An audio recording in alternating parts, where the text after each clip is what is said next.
പരമനായരെന്ന് പേരും വീണു. പക്ഷെ ഞാൻ പറയുന്നത് സത്യമായ കാര്യമാണ്. ഈ കലിയുഗത്തിൽ ആർക്കെങ്കിലും കുടുംബത്തിൽ മനസ്സമാധാനം കിട്ടോളൂ?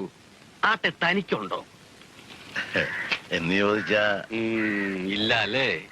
കെട്ടുപ്രായം കഴിഞ്ഞ പെൺകുട്ടിയോട് കുടുംബത്തുണ്ടെങ്കിൽ അതോടെ തീർന്നു മനസ്സമാധാനത്തിന്റെ കഥ. റോസ്ലിയുടെ കല്യാണം പറയാൻ തുടങ്ങിയിട്ട് കാലം എത്രയായി?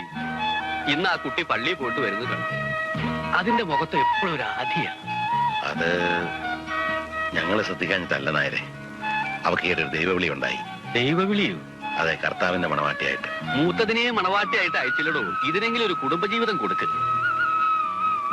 ആശയില്ലാഞ്ഞിട്ടാണോടോ? വീട് ചെറുപ്പുകാരും ചെരുപ്പൂത്തിയും ഒക്കെ ചോദിക്കുന്നത് 30-40 ഒക്കെയാ. എവിടെ നിന്ന് എടുത്ത് കൊടുക്കും? അത് തന്നെയാ ഞാനും ചോദിക്കുന്നത്. എന്നാ ചങ്ക് പറിച്ചു വിറ്റും ചോദിക്കുന്ന കാശുണ്ടാക്കി കൊടുത്താൽ തന്നെ എന്താ ഒരു ഉറപ്പ്? നമ്മുടെ ചങ്കരത്തെ കുമാരന്റെ മോടെ കഥ അറിഞ്ഞോ? ഇല്ല. കല്യാണം കഴിച്ചു കൊടുത്തിട്ട് മാസം 3 കഴിഞ്ഞില്ല. അതേ കമ്പി വന്നിരിക്കുന്നു, ആള് മരിച്ചെന്ന്. സ്റ്റൗ പൊട്ടിത്തെറിച്ചതാ. പറഞ്ഞ സ്ത്രീധനം മുഴുവൻ കൊടുത്തിട്ടുണ്ടാവില്ല. കൊടുത്തിരുന്നെങ്കിൽ സ്റ്റൗ പൊട്ടിത്തെറിക്കോ?